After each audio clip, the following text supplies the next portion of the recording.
and people join. The people that just joined don't see it.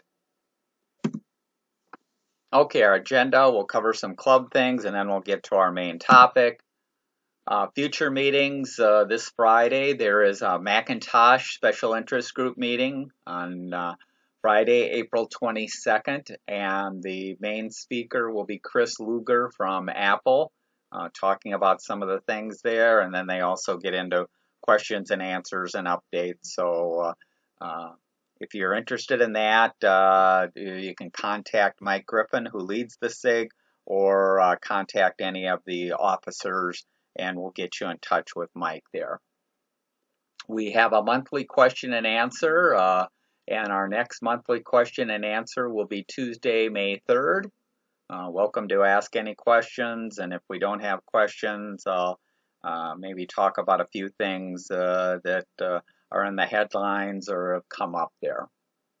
Our next main topic for May is Wednesday, May 18th, and that'll be on backing up your computer by myself, Tom Kreuzer. We'll talk about what to back up, where to back up, and how to back up. These are the officers. Jim is our president, Linda is our vice president, Paul is our membership secretary, Paula is our treasurer, Chuck is our recording secretary, Mike, I mentioned, is our MacSig leader there, Andrew is our communication coordinator, I'm a director at large. We do have volunteers that help with our meetings. Unfortunately, due to COVID, we haven't been able to meet in person for the last couple of years.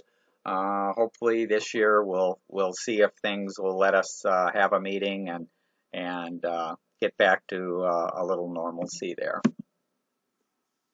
Members old and new, you can pay your dues to Paul Ebert, $8. You can he sends out an email when your membership expires. Now, some people have mentioned to Paul that they haven't seen the notice, and the notice has gone into their spam folder, or with the Gmail and other systems. Some of them now have artificial intelligence that may classify it into a folder for promotions or social or something like that. So make sure you check your spam, because spam is not perfect. You do have these false positives. Check your spam and check some of these other folders to make sure that something isn't accidentally in there. And also a reminder, if you're changing your emails, to be sure and let us know, because that's the way we send out these notices for the meetings, and that's the way we keep in touch. If you do have suggestions for topics, you can email to myself or any of the board members. We're always looking for people to volunteer to present. It can be on some hardware or software that you use, either at work or at home. And we do have a monthly eBytes newsletter. You're always welcome to add a short or a long article. Short can be a couple of sentences on something you like or didn't like, or that you just bought, or whatever you want there. So if you do have that, send me an email there. Our website, we do put these meetings, the slides and the handouts, and we try and record all the meetings. So they're out there. So if you missed one or want to revisit, you can go out there. We also have our deals section, our newsletter, and this is the link. And the link is also in our emails that we send out. Okay, let's get to our main topic today, which is security and passwords by myself, Tom Kreuzer. Security must be a combination of safe computing practices and security products. No product can or ever will provide complete security. So if you think that just having an antivirus or having something on your computer or that is going to protect you, it helps, but it has to be a combination of both. You need to be careful and aware. If you are not part of the solution, you are the problem. And hackers will acquire your email and password and own your account. Solutions to replace accounts and passwords are being used for some services, But today, we all need to manage our accounts and passwords because, unfortunately, uh, to deal with all these sites and apps and uh, logins and things like that, accounts and passwords still have to be used. This I found interesting. It says the average person has almost 100 accounts and passwords to manage. Now, most people I talk with, they'll say, "Oh, I've only got 5 or 6," and when I start talking to them, I start asking, "Okay, those are the ones that you kind of use every day, but there's other ones that you may use infrequently, or you entered once into a site and you haven't had to use it again." But if we all go through and look at all the places that we've signed up, whether it's businesses that we do stuff with, uh, social media places, if you have a Facebook, an Instagram, a Twitter, uh, it all adds up. So, like I say, the average person has almost 100 accounts, whether you know it or not. This is a little commentary. Most people would get an F or failing grade for what they do today. Unfortunately, people are not really good at managing their accounts and passwords. And like I say, I'd give probably 80% of the people or 90% of the people a failing grade. This is a little graphic I found very interesting, and we'll talk about some of the stuff here. So this is a model of the brain, and these are just some statistics, and these are what you know, and you understand what good passwords and behavior should look like. So 59% of us know that a secure password is important. 91% of us understand the risk of reusing passwords. 2 out of 3 of us are fearful of passwords getting hacked. 75% of us consider themselves informed on password best practices. 72% consider their passwords sufficient protection for their online information. And we move over to the right side of the brain here and what we actually do. So we know that this stuff is important, but unfortunately, most of us don't do the right thing there.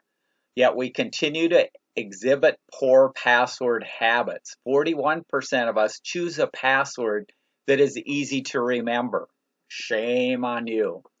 61% of us use the same or similar passwords from site to site.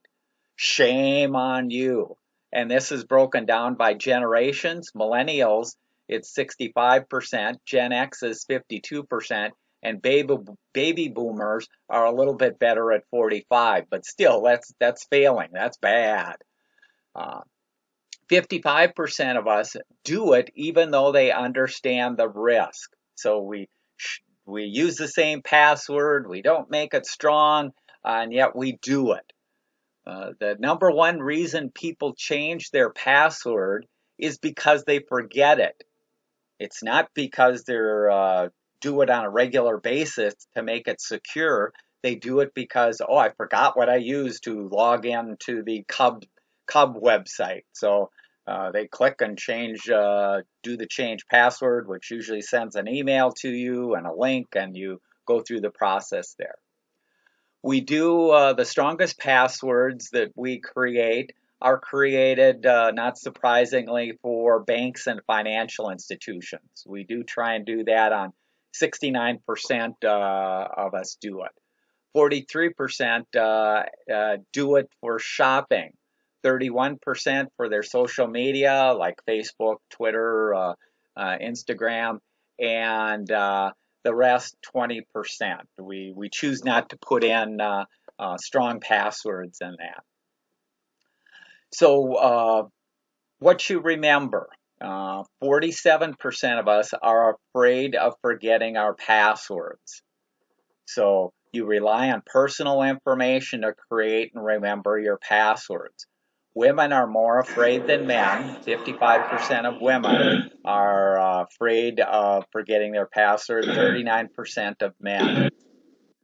what people use in their passwords are easy to create. Info is used to create passwords. 47% of us use your family names or initials, things like that. 42% use significant dates or numbers, whether it's an address, whether it's marriage, things like that.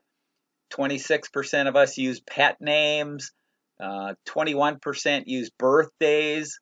Also, phone numbers fall in significant numbers there. 14% use our hometown. 13% may use a school name or a mascot. So those are easy ones to guess for hackers and people trying to scam you, because people do use these bad passwords. So why do we have to change our accounts and passwords? Well, we needed to be protected from things like cyber criminals who target a large number of people in hopes of stealing their information from a small percentage who are easily tricked and have not adequately protected their PC. It's a huge multi-billion-dollar business. That's why the hackers are constantly trying to get access to your accounts and passwords.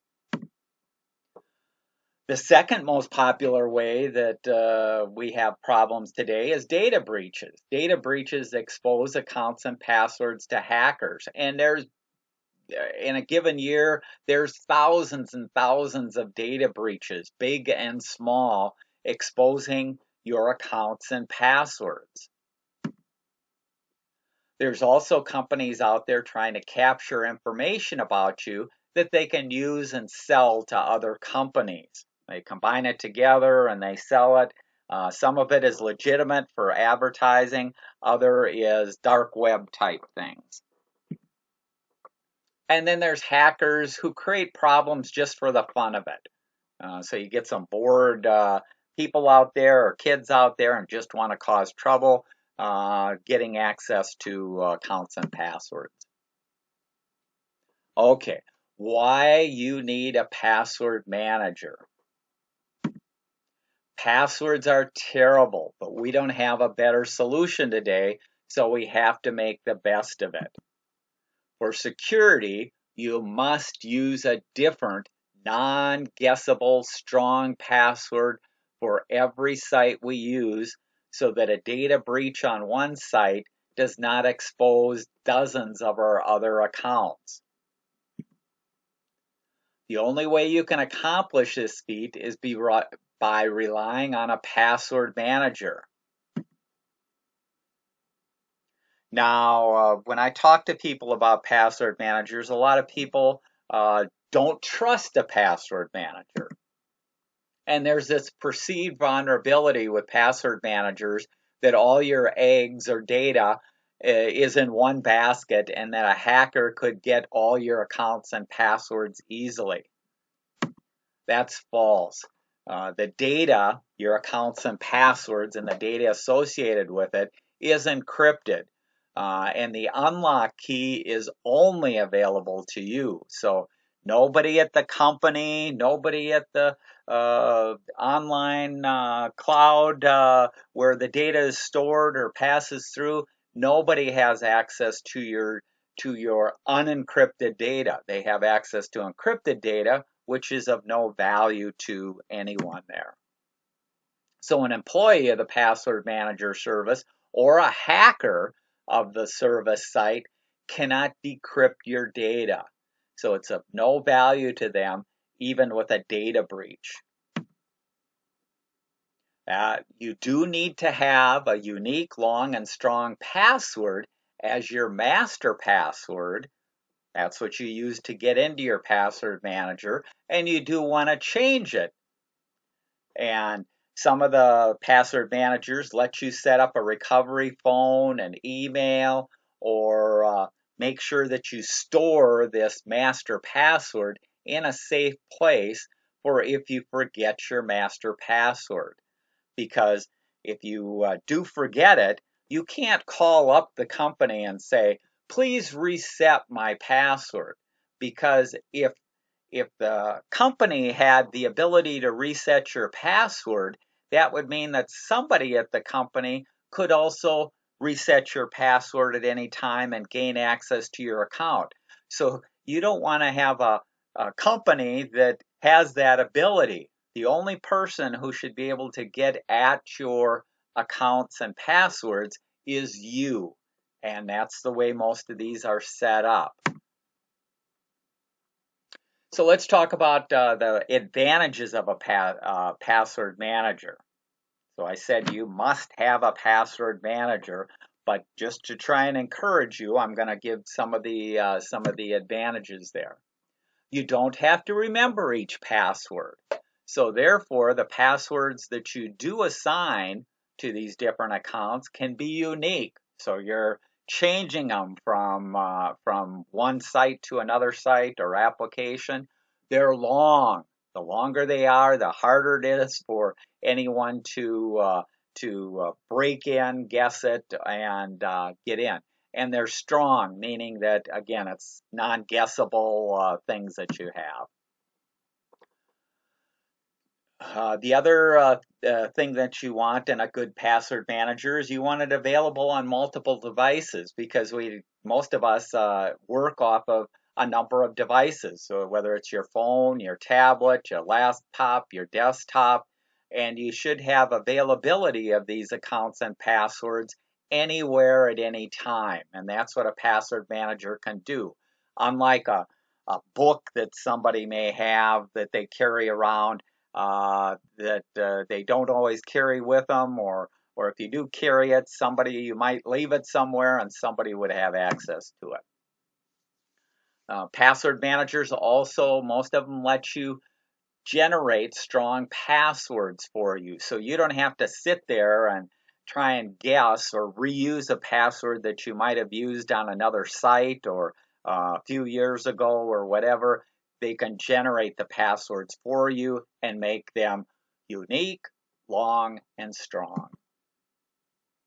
The password managers can make it easy for you to change passwords. So you should be changing these passwords, especially banks and financial institutions and things like that. With these packages, you can be making changes every 6 months, every year, and you do want to change them. Even if there is no data breach, you don't want to continue to use the same password for an account for the last 5 years or 10 years or whatever. These sites do have cloud backup, and they also track your old passwords. I've seen people that carry notebooks around and they've got chicken scratching on them, or they may use Post-it notes. And while I'm glad they're using Post-it notes, you should not be using Post-it notes for passwords. Use Post-it notes for grocery lists. Passwords do not belong on Post-it notes, and they do not belong in a little notebook, and they do not belong on being written down anywhere. They're safer than storing accounts and passwords in a browser or other methods. So over the last years, packages like Chrome and Microsoft Edge and other browsers and that have added the ability to store accounts and passwords in the browser. That is not as safe and secure. Plus, it does not make it easy to share it with other devices that you have and things like that. So these password managers are much better and more secure than the added feature that was added to a number of the browsers there. So what are some more features of a password manager that if you're going to consider buying or picking out one, what should you look for?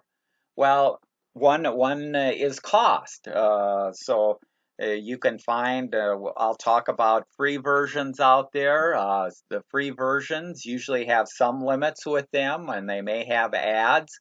The cost, if you go to a premium version, or the cost of a password manager, some of them charge per device.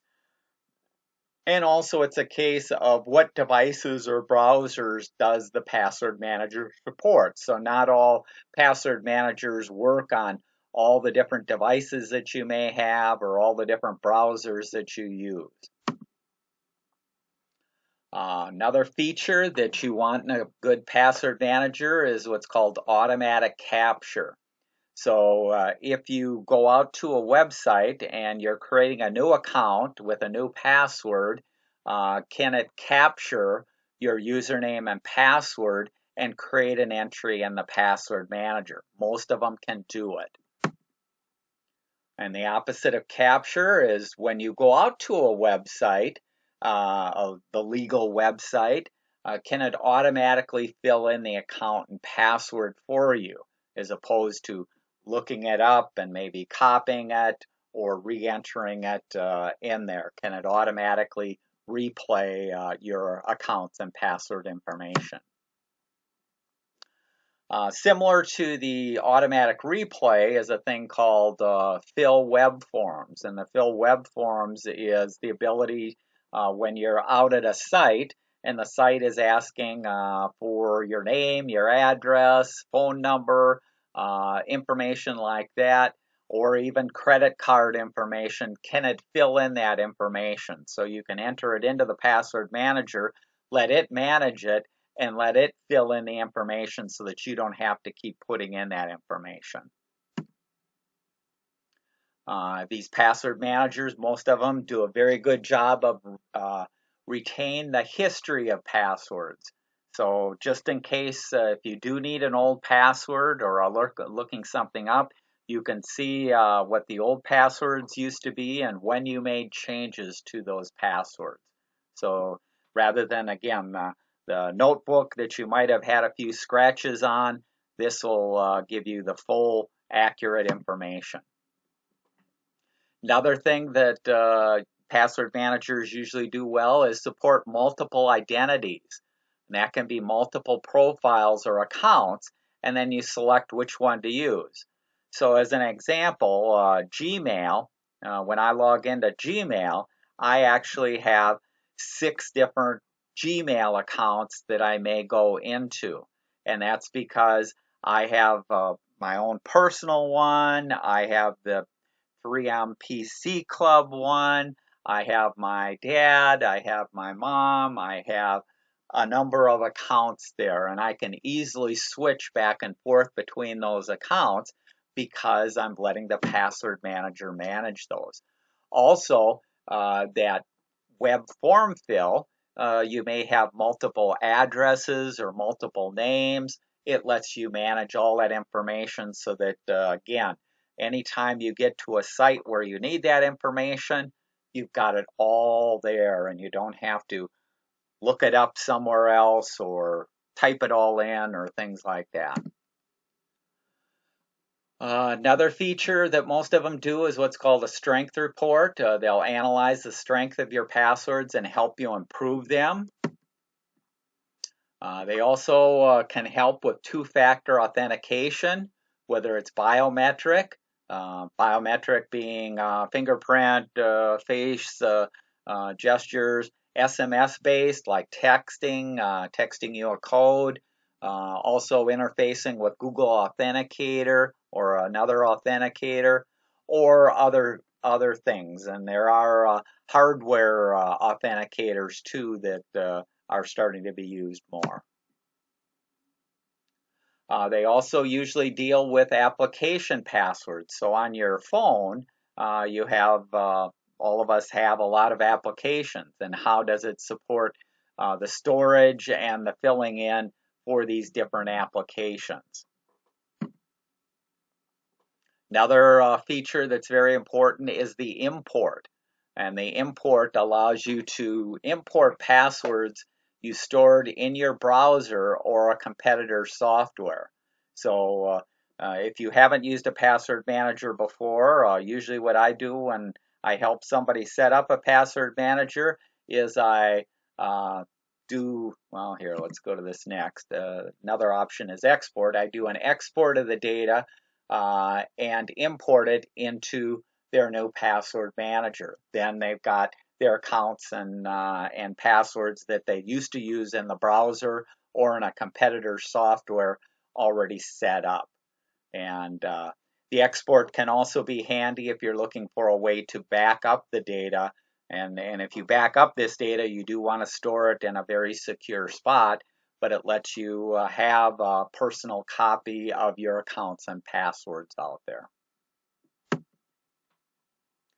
Another feature most of the password managers have is what's called secure sharing. That can be sharing of passwords or messages. So instead of using a standard SMS text message that you have on your phone, you can send messages back and forth between people or documents back and forth between people. And this type of communication inside the password manager is secure and encrypted. So unlike a typical text message, you'd never want to send a social security number or a password of any kind in a text message to another person or in an email to another person, because some bad people could be looking at your mail and seeing everything that you're sending back and forth, or your text messages back and forth. Another advantage is none of us live forever, so we eventually may get hit by a truck, and your digital legacy. You can grant access to an inheritor in the event that something happens to you.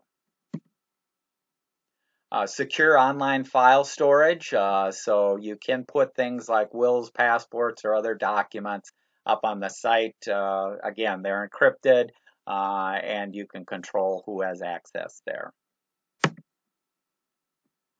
Okay, so those are some of the features to look for. What I currently use is a package called Debt Warden. But in the past, I used a package called Lastpass, and I had used that for the last 15 years, and I used it up until just last year, 2021.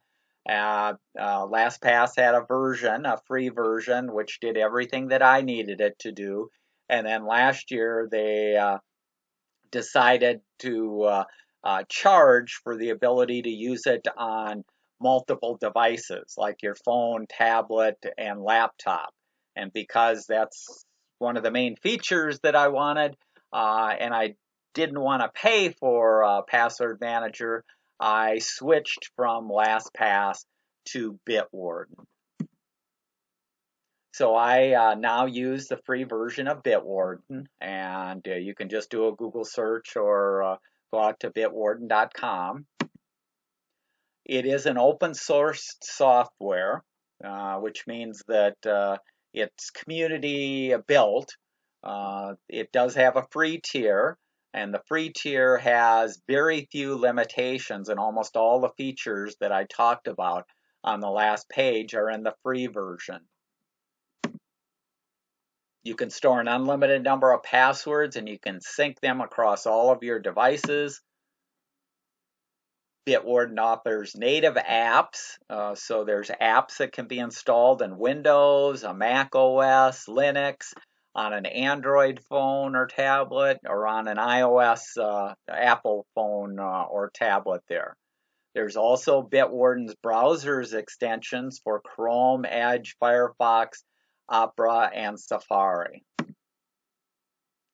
You can also enable multi-factor authentication via an authenticator app with the free version. I mentioned one of the features, the ability to import. So when I decided to go with Debt Warden, I went out to Lastpass. Lastpass has an option to export the data. I exported the data, the accounts and passwords, and imported them into Debt Warden with no trouble whatsoever. And in less than 2 minutes, all my accounts and passwords were available to me in Debt Warden. Very seamlessly, and when I demo, I'll talk about some of the things for organizing and that. Actually, all that organizing came across 2 folders that it went into, and all the information was perfect. Debt Warden does have a premium version that you can pay $10 a year for. That provides 1 gigabyte of encrypted file storage.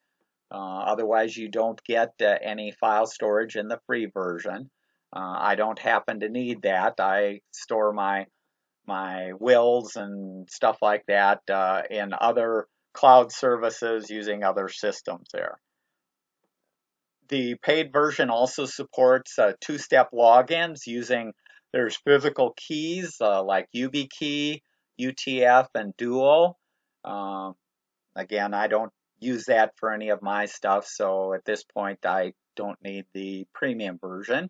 Bitwarden also has Vault Health Reports and has a option for emergency access if you need the emergency access. So it enables you to do some of that stuff.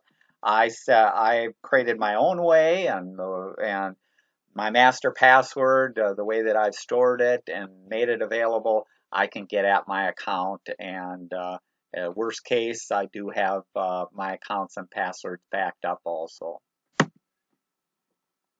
Here I list a CNET review. So if you want a little more detail, you can go out to this link, and this link is on the handouts, and that you can click on it and see it, or search for CNET review there.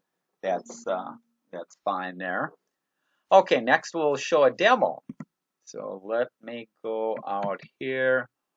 Where am I?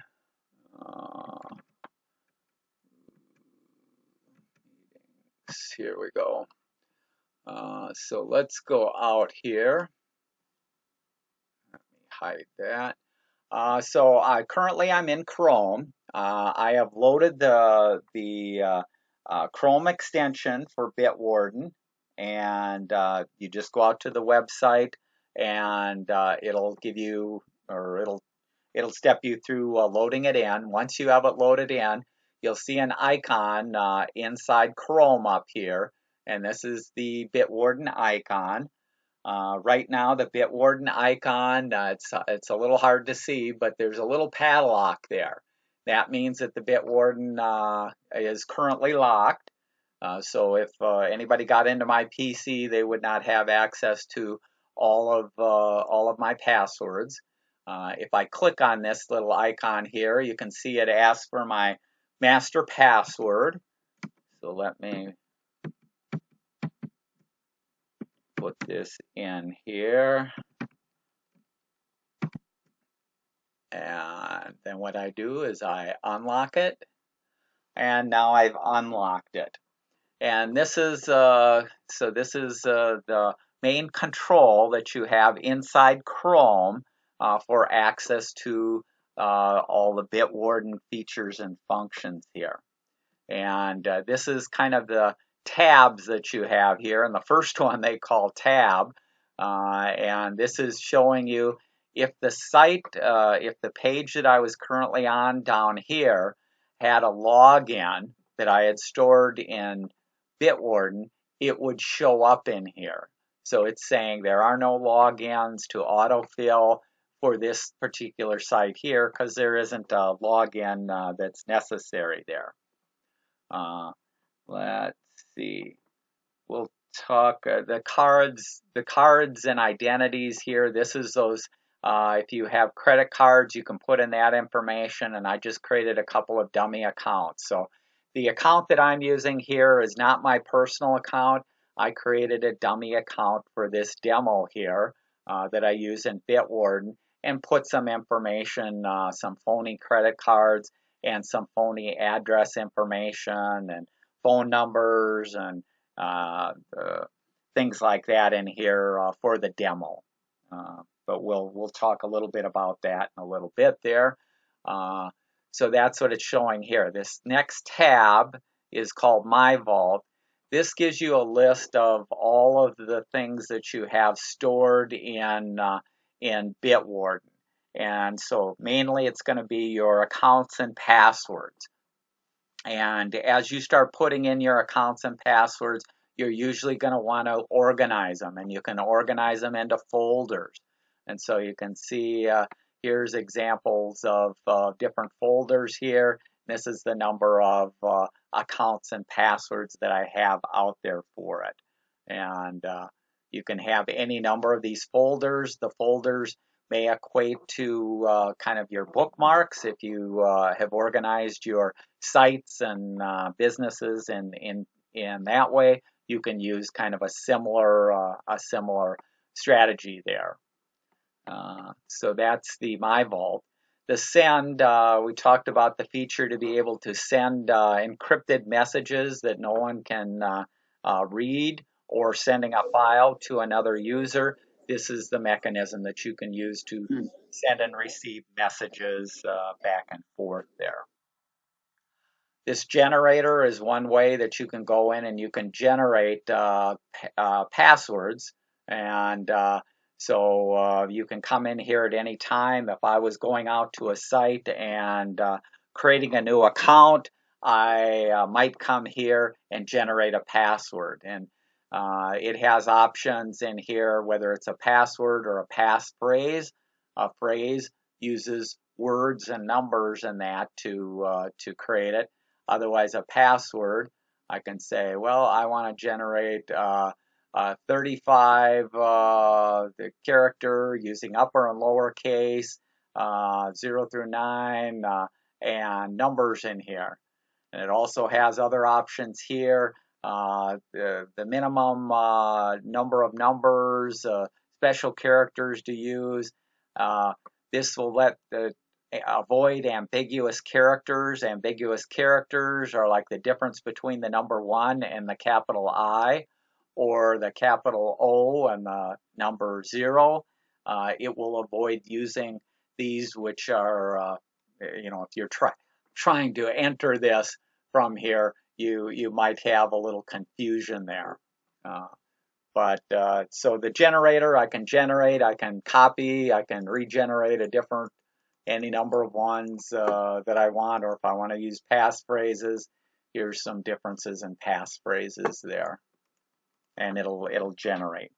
The settings is your typical settings. We won't talk about what's in there. After we get done with the demo, I'll show a few things that I recommend changing in the settings there.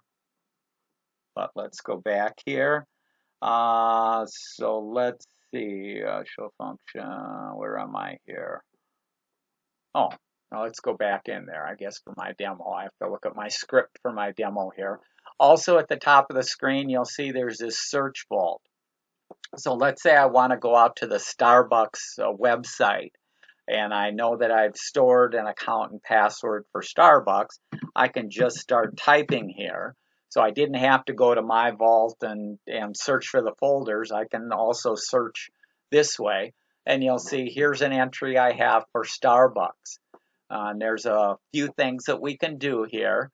The first thing is we can view the data that I've stored for Starbucks. This next icon here will launch, which because when I created the Starbucks, I was out at a website. It knows the URL to the website, and it's stored that. This other option is if I wanted to copy the username and kind of manually enter it in, or copy the password and manually enter it in. In this case, if I want to go to Starbucks, we can click on this launch, which will go to the Starbucks website, and then you can see it automatically filled in the username and the password that I stored in Debt Warden. Had this gone to if I tried to go to a Starbucks website that was a phony website, so the name was close to Starbucks, but instead of Starbucks, maybe it was just starbuck.com, it would not have filled in the information. So this gets back to where I was talking about. This provides a little extra security that it wouldn't have auto-filled had I gone to an invalid site there. Because I went to a valid site there, it filled in the information. It gives me the chance there. It didn't automatically assign me in, but it gives me the chance to change it. Now, if I had multiple identities, so let's say I had saved my wife's login to Starbucks and my own, and kids log into Starbucks, and so if I had multiple identities to log in here, I'd see instead of this number up here in Bitwarden saying 1, it would say as many identities as I had, 3 or 4 or that. And if I clicked on here, it'd show me these are the different accounts that are valid for this Starbucks website, and which one did I want to use. And I could click on a different one. If let's say this was Gmail, and instead of logging in as myself, I wanted to log in as a PC club, I just pick the PC club and log in with that. So I can pick and choose which information that I saved in my password manager to allow me to go in there. So let's go back here. Let's sign in. We'll just make sure there that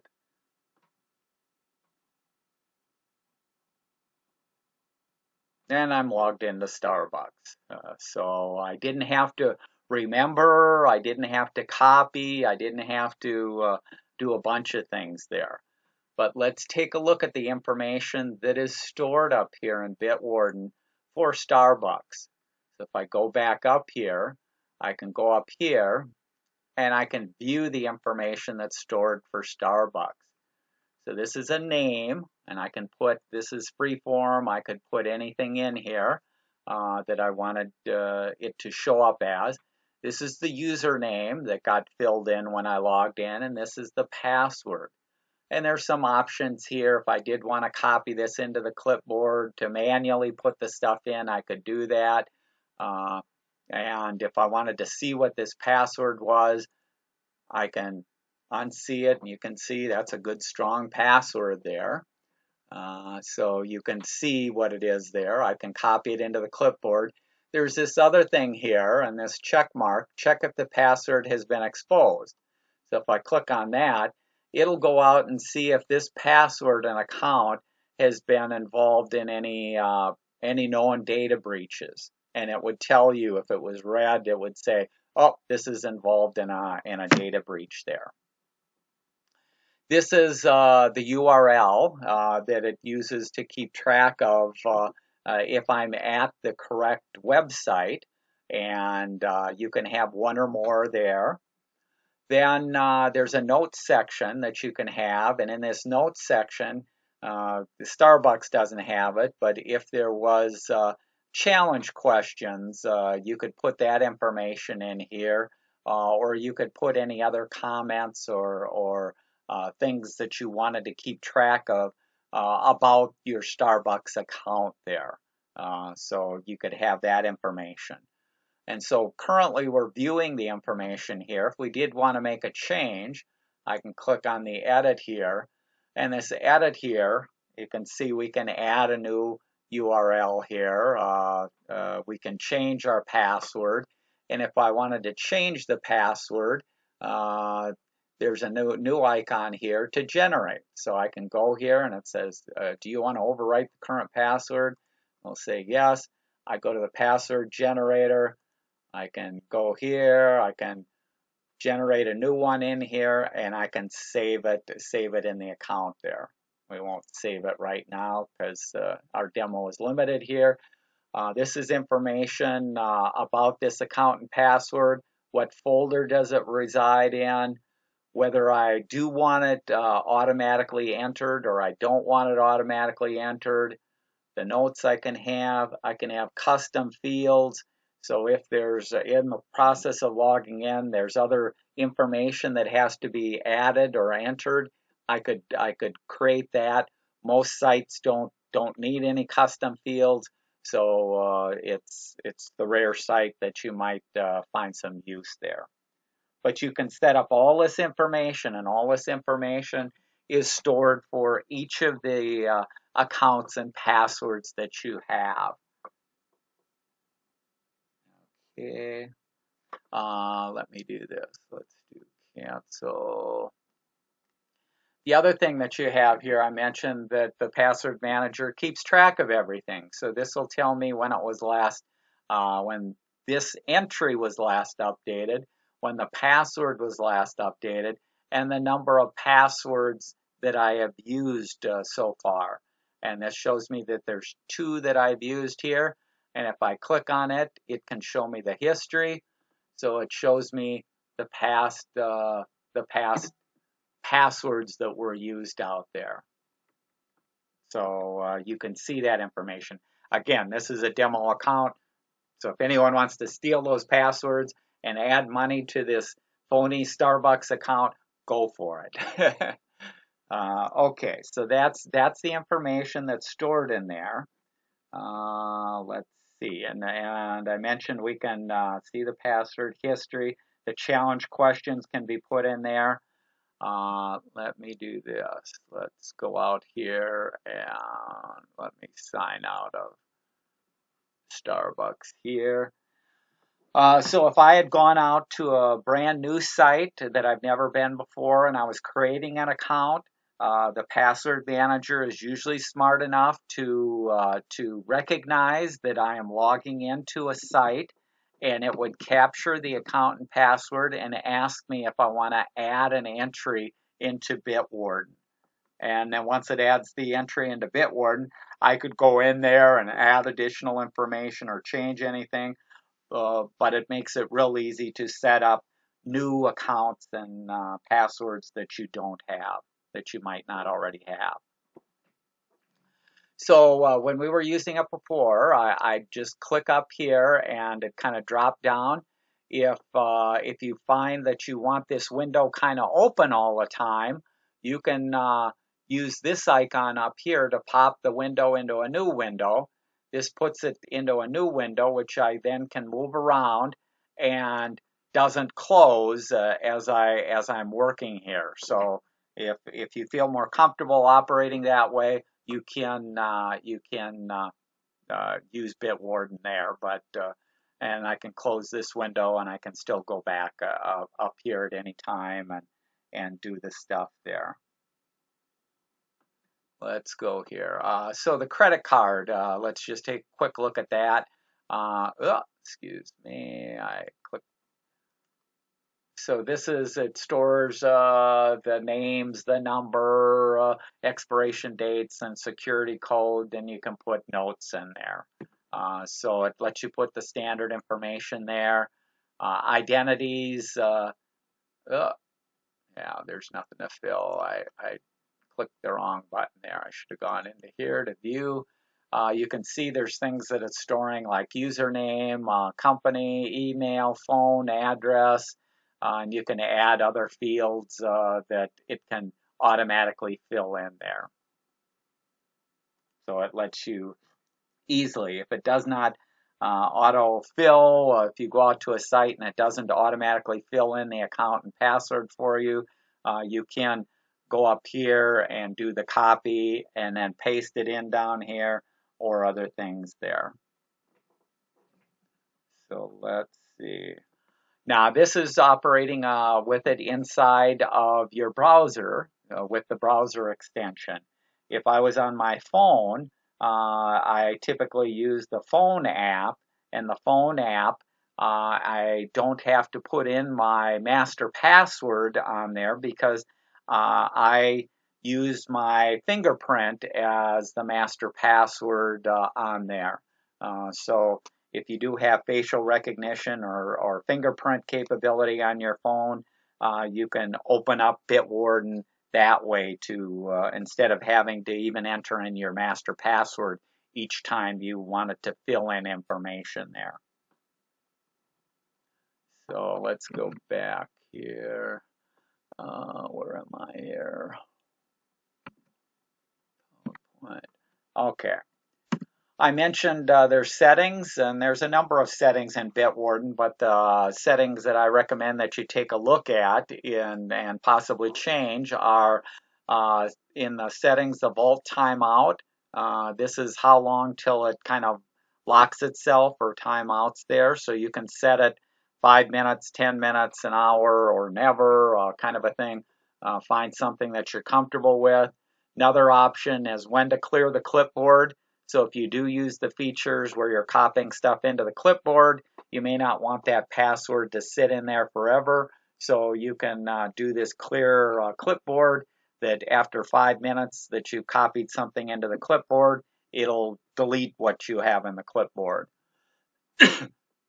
The other option, by default, you'll see when I went out to Starbucks, it auto-filled my account and password. That option is not turned on by default. I like that option turned on, so I went into the settings and I enabled the autofill on page load, which, like I say, makes it nice. If I navigate out to the site, it'll automatically fill it in. Then I mentioned on the phone or tablet, you can turn on fingerprint or face login, so it makes it faster to get in there. Okay, what are some other tips to keep you safe at home? Never reuse passwords between sites and accounts. Let the password manager generate a unique, long, and strong password. Change your passwords often, especially for banks. Use two-factor authentication, which sends a text or a code or uses an authenticator app. Use secure sites, HTTPS, excuse me, when connected to public Wi-Fi. A virtual private network can also help. Act immediately when notified of a data breach and change your password. Use sites like Have I Been Pawned? Now, Debt Warden has that feature to automatically check that, but if you weren't using Debt Warden, you could use this site to check and see whether your email or password has been used. Excuse me, I got a tickle in the throat. Use credit monitoring to alert you of specific activity on your finances. There are Chrome browser extensions that you can get that'll also notify if your account and password has been compromised in a data breach. Again, if you're using Bitwarden, you can just use that little check if you want. I mentioned here, backup your data, backup your data, backup your data. We'll be talking about backup in May, so I won't go into anything there. Never download software files from questionable sites. For your tablet or smartphone, never download from outside the Google Play or iTunes store. They'll do the screening. Install and keep up to date your antivirus for Windows 10 and 11. Microsoft antivirus is fine. On Android devices, you can consider software like Avast, Malwarebytes, or Bitdefender. Personally, I don't use it because I don't like to have my battery drained and CPU slowed down. Be wary of games, peer-to-peer, clients. If you're doing streaming services, illegal streaming services, those are very susceptible to viruses and problems there. Never open unexpected email attachments. Phishing, we talked about phishing, where somebody tries to fool you to enter in Social Security, credit cards. 1.4 million websites are created each month to trick people. So be wary. Be suspicious of any emails that ask for sensitive information, even if the sender seems to be familiar. Password managers will only autofill on authorized URLs or sites and not on fake sites. So I mentioned that's a very big positive there. If you use a public PC, log off when you're finished and close the browser. Internet of Things devices can have serious security problems. Nowadays, most of us have Alexa devices, smart plugs, cameras, things like that. Make sure you change those accounts and passwords. So you got to keep things changed, otherwise you can get in trouble there. For account challenge questions, enter false information for things that ask you for like your birthday, sport, favorite teacher, city, street. So if there's a question that asks for what's your first car, don't put your first car. Put something like frog in there, something that nobody could ever guess. You want to have these things. And because you can put that information into the password manager at any time you need to look up those challenge questions and get the answer, you can look them up in your password manager. Also, a reminder, when you friend or like somebody on Facebook, you're giving them permission to some of your personal information and messages. Enter false info or hide your personal information. Don't put your birthday, don't put your address, some things like that.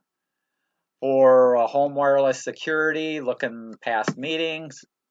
And here's some links to PC Magazine on the best password managers and the best free password managers. So we'll look at the chat here if I can get over here. Let me do this. I'm going to stop sharing my screen. And let me go back here. Where am I here? Let's go back up here. I have to get, that's good. Okay, Paula mentioned she's going to tune in on Friday. Going to tune in. Please consider being a board member. Paula's asking for board members. That's good. I use Promise site to go to lots of sites to do online shopping. Or I can use the password manager to go to Promise. But what about when I'm at my shopping site? Can I use password manager to log in? I guess, Paula, if you want to speak up, I guess I'm not clear. Yeah, so the reason is you go to the uPromise site and that gives you links to places like Kohl's, Macy's, Walmart, Shutterfly, those kinds of places. So then you click on the link so that you can get like anywhere from 1% to 10% back on your shopping experience. And so, for a lot of my online shopping, if uPromise has a site that that I know I'm going to like shop at or buy something at, I'll use uPromise so I get rewards. But if I log in using the Bitwarden to uPromise, when it takes me to Macy's, can I use Bitwarden to log into Macy's? Yes, because Bitwarden has stored in there the accounts and passwords and the URL of the site. So anytime you go to one of the URLs for the site, so let's say you go to Kohl's, when you go to Kohl's, if it goes to the logon screen, it's going to automatically fill in your account and password there for Kohl's, because now it's at the Kohl's screen there. And if the Kohl's screen, I mean, that's unusual, but if the Kohl's screen sent you to Macy's, then you'd log into Macy's and etc. Okay, So, got it. so there's no limit to how many accounts and passwords you can store in Bitwarden. You're just storing them so that they're used for this particular site. All right, thank you. You're welcome.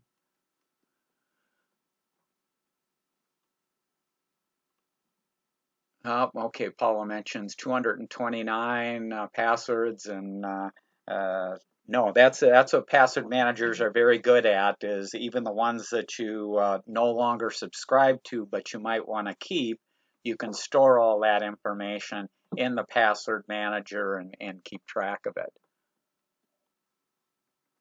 Okay, Bob says, can my PC be hacked if I'm disconnected from my Wi-Fi? Yes, hacking can occur at any time. So you may have been hacked and a virus put on your machine to do what's called key logging, where it keeps track of all your keystrokes or your screens, and it stores that information on the PC.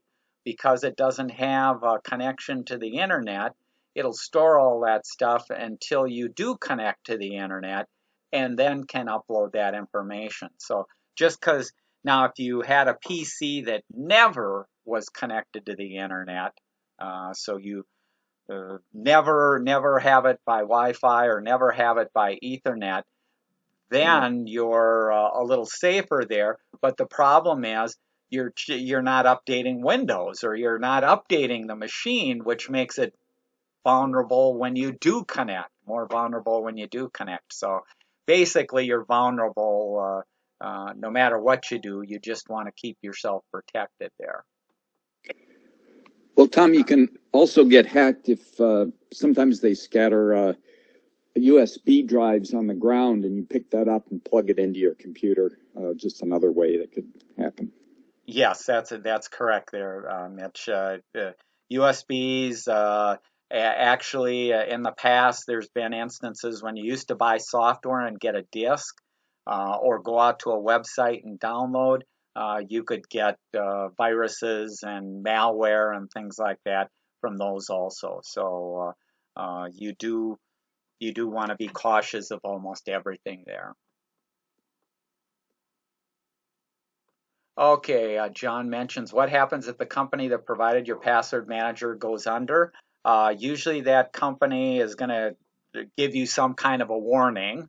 If they don't give you a warning and suddenly they're gone, that's why you want to have backed up your accounts and passwords. So I do an export. I keep that exported file not on my PC, but in a safe, and I have that information that is available if that ever happened. Now the chances of that happening are next to nil. If you're using a well-known provider there, they don't just disappear. They may give a warning that they will stop issuing new versions or things like that, but almost none of the software, is here one day and gone tomorrow there. How to export from Debt Warden? To export from Debt Warden, you go, most of the functions for import and export are best done using a PC. And when you log into the browser, into Bitwarden, into your account, on the left-hand side, there's options for tools, and that tools let you import and export your data if you want. Best browser for Bitwarden, it depends on what. Bitwarden will work with any of the browsers. So if you like Edge, use Edge. If you like Chrome, use Chrome. If you like Firefox, use Firefox. You can use almost any of them there. Why would someone select Keep Me Signed In to a website? Why does it default to this option?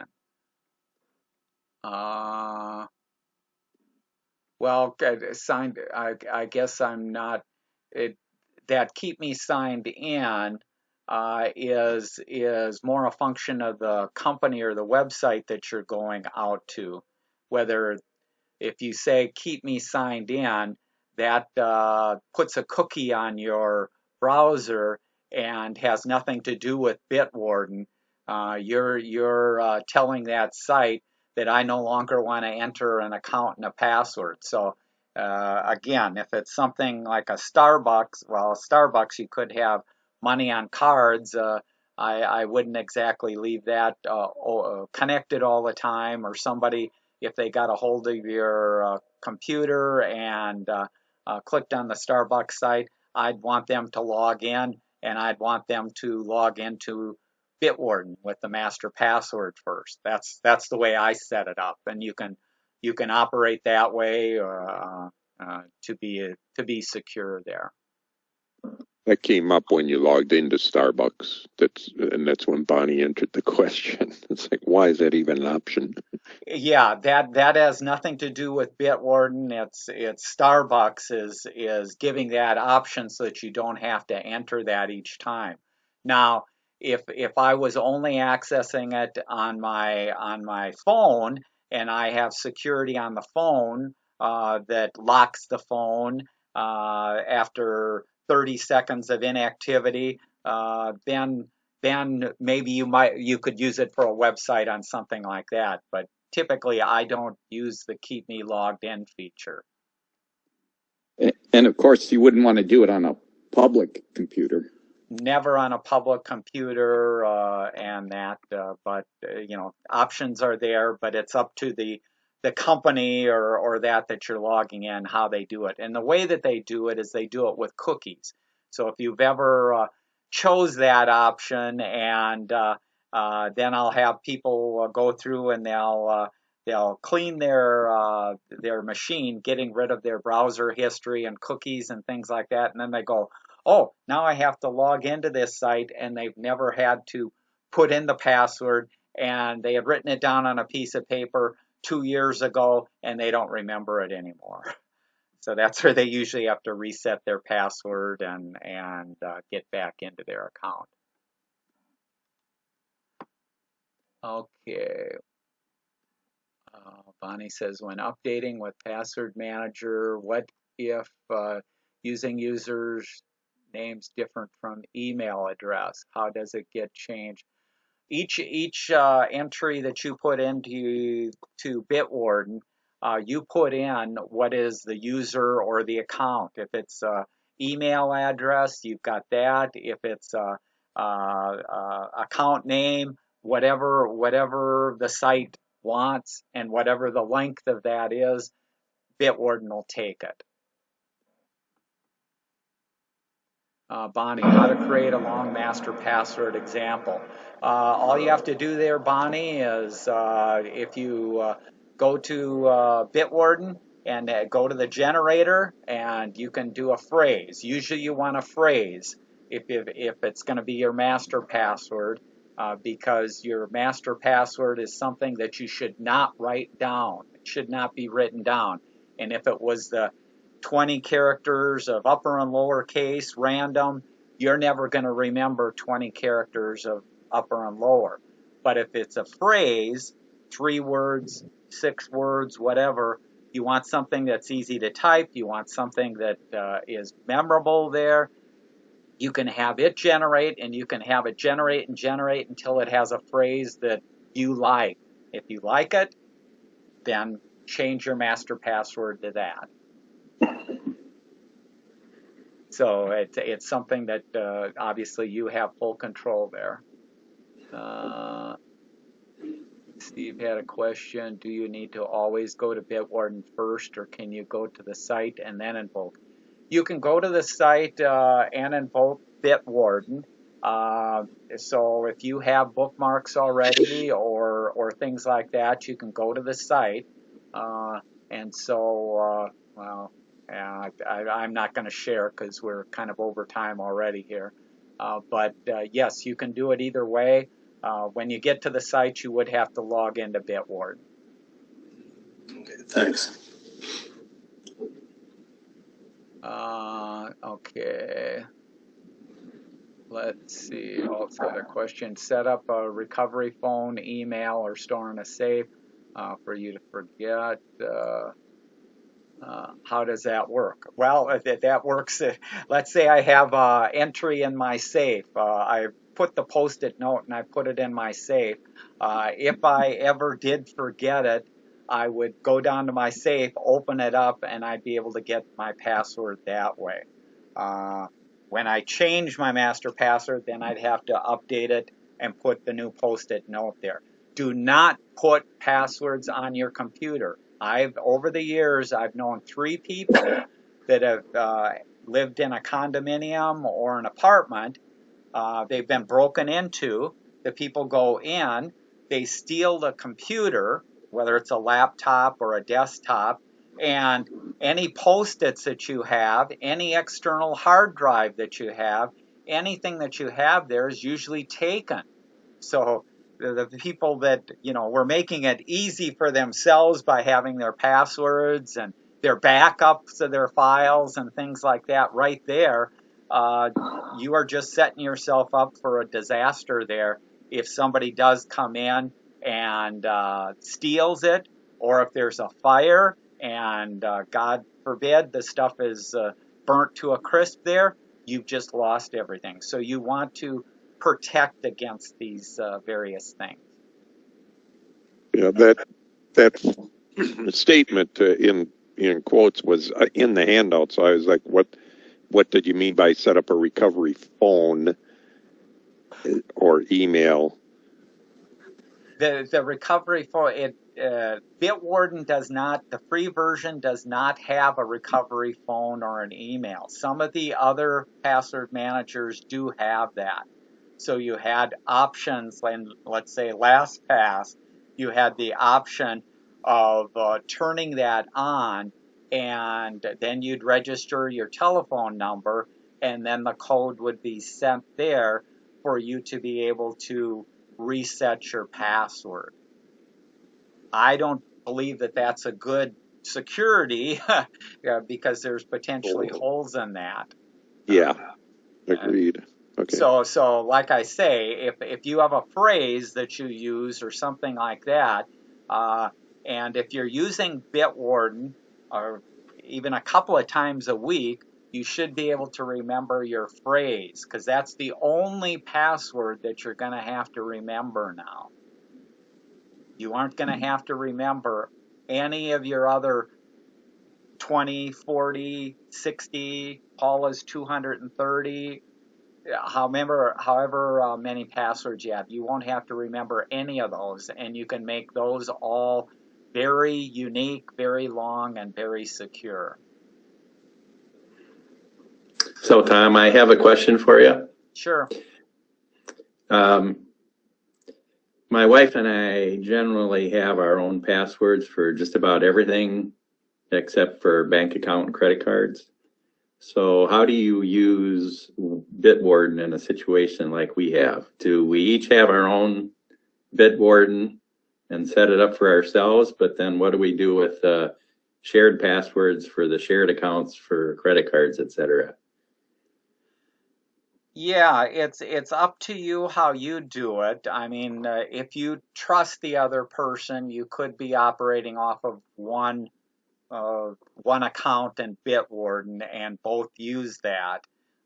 If you don't, then you each could have it. Then Bitwarden has an option in there, and let me see if I can find import it. Well, I don't see it right now. It has an option in there for giving permission to certain passwords to certain people, and those are shared between the people then. So you can set it up whatever you're most comfortable with.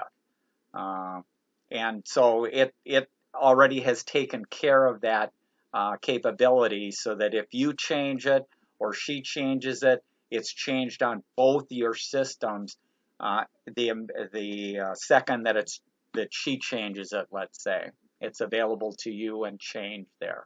And so you all you're doing is you're identifying this account and password I am sharing with this other user on Bitwarden.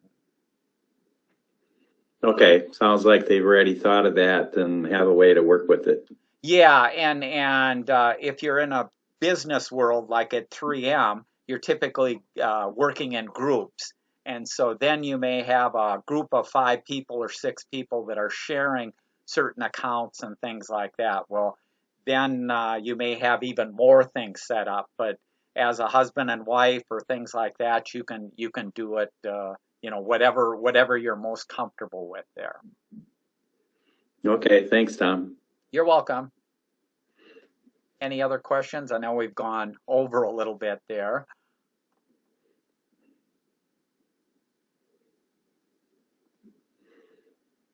If you do have any other questions, certainly you can send me an email or that. The other thing I'd suggest, since it's free, go ahead and try it. And if you do run into problems, let me know. But if you haven't used a password manager before, the way that you can usually start is, like I mentioned earlier, if you have been saving accounts and passwords in your browser, you can export those, and that's exporting them to a file on your PC, and then you can import them into Bitwarden and get set up that way. Otherwise, you can start from scratch and individually add the accounts one at a time as you go into the different sites. Because as you go to a new site and enter in an account and a password, Debt Warden is going to look to see if it already has an entry. If it doesn't have an entry, it's going to say, would you like to save this account and password in Debt Warden? And it'll automatically start, it'll save that information, and then you can modify it if you want and do anything else there. Okay. Anything else? Any other final question? Otherwise, thanks for joining. MaxSig's coming up on Friday, and then we'll talk about backup next month. So thanks for joining today. Thanks very much, Tom. You're welcome. Have a good day, everybody.